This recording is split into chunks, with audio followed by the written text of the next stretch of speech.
Hello everyone, welcome back to my channel. उम्मीद करती हूँ आप सब बहुत अच्छे होंगे। आज का ब्लॉग थोड़ा सा ख़ास है क्योंकि ये सिर्फ मेरा डेली रूटीन नहीं है, बल्कि उन सभी महिलाओं के लिए जो हर दिन बिना रुके बिना थके अपने घर और अपने सपनों को संभालती हैं। कभी कभी हमें कोई सपोर्ट नहीं करता है, कोई हमारी मेहनत को नहीं देखता है, लेकिन सच है कि अगर हम खुद का साथ नहीं देंगे तो कोई और भी हमारा साथ नहीं देगा। तो आज का दिन हमारा स्टार्ट हुआ था काफ़ी लेट, बिकॉज़ आज स्कूल की थी छुट्टी बुद्ध पूर्णिमा की, तो जिस वजह से मैंने सुबह अलार्म नहीं लगाया था। मैंने सोचा था कि हो सकता है कि डेली जिस टाइम पे आँख खुलती है उसी टाइम पर आज खुल जाएगी, पर ये मेरा सोचना सबसे बड़ा गलत था।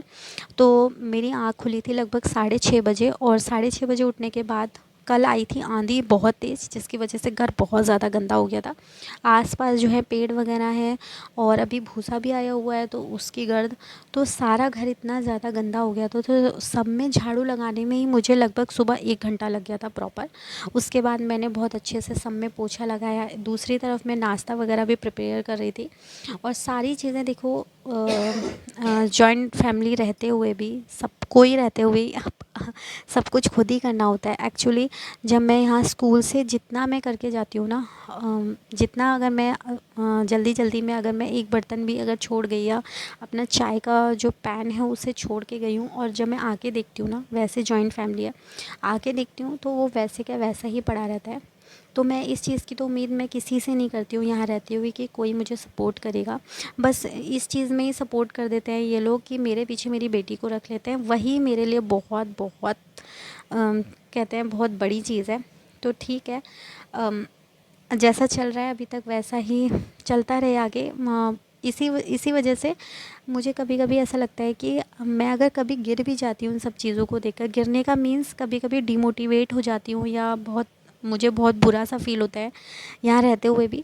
तो फिर मैं खुद को ही मतलब सिचुएशन के अकॉर्डिंग अपने आप को ही स्ट्रॉन्ग करती हूँ कि अगर मैं ऐसे गिव अप कर दूँगी या मैं हार मान जाऊँगी तो कैसे चलेगा। इसीलिए मैं खुद ही गिर जाती हूँ और मैं खुद को खुद ही संभालती हूँ, मुझे कोई नहीं संभालता है।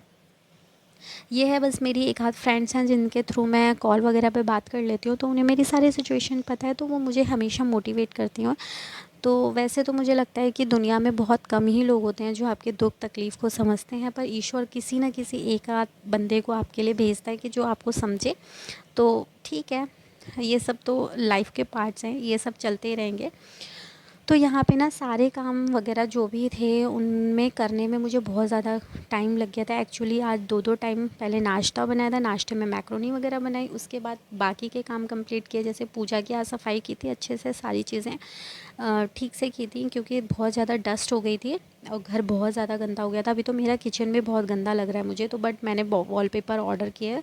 मैं सोच रही हूँ अगर वो वॉलपेपर आ जाएंगे उसके बाद मैं अपनी किचन की पूरी क्लीनिंग करूँगी, और ये जो भूसा वगैरह है वो भर जाए उसके बाद ही मैं अपने पूरे रूम की डस्टिंग वगैरह सब कुछ अच्छे से करूँगी।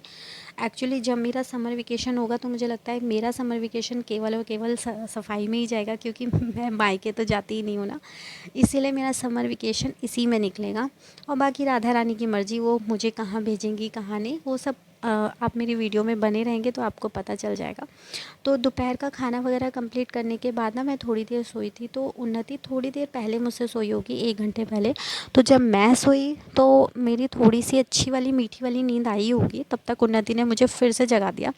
और फिर उसे जगाने के बाद फिर मैंने अपने जो भी कपड़े धुल के आए थे, अब मैंने सोचा अब ये सोने तो देगी नहीं, खुद भी जग गई है, तो सबसे पहले मैंने इसको कुछ बना के खिलाया। उसके बाद बनाने के खिलाने के बाद मैंने अपने जो कपड़े धुल कर आ गए तो उन सबको तय किया, फिर उसको रेडी किया और ख़ुद भी रेडी हुई और अपने हस्बैंड को भी कहा कि चलो हम कहीं घूमने चलते हैं। तो हमारे वैसे भी यहाँ पे रुद्रपुर में बहुत, मतलब मायका तो मेरा रुद्रपुर में ही है, बट वहाँ नहीं जा पाते हैं कुछ रीज़न्स की वजह से। कोई बात नहीं। तो सोचा कि अपने किसी फ्रेंड के घर ही घूम कर आते हैं, तो हम लोग तीनों निकल गए थे ऐसे ही घूमने। तो मेरे हस्बैंड अपने फ्रेंड्स लोगों के साथ घर घुमाने लेके गए, जहाँ मूड थोड़ा सा अच्छा सा हो गया था। उसके बाद वहाँ से भी जल्दी निकलने की कोशिश की थी, क्योंकि घर आकर भी बहुत सारी रिस्पॉन्सिबिलिटियाँ संभालनी हैं। तो बेटी ने वहाँ खूब मस्ती की, बहुत इन्जॉय किया, और मुझे लगता है ऐसे मेरी बेटी को थोड़ा सा मैं लेकर जाती हूँ, क्योंकि उसका भी माइंड थोड़ा सा चेंज हो जाता है, वरना वो भी पूरे दिन इस घर में रह के बेचारी परेशान हो जाती है। तो थोड़ा सा उसको मतलब फ्री फील करवाने के लिए मैं उसको लेके जाती हूँ बाहर।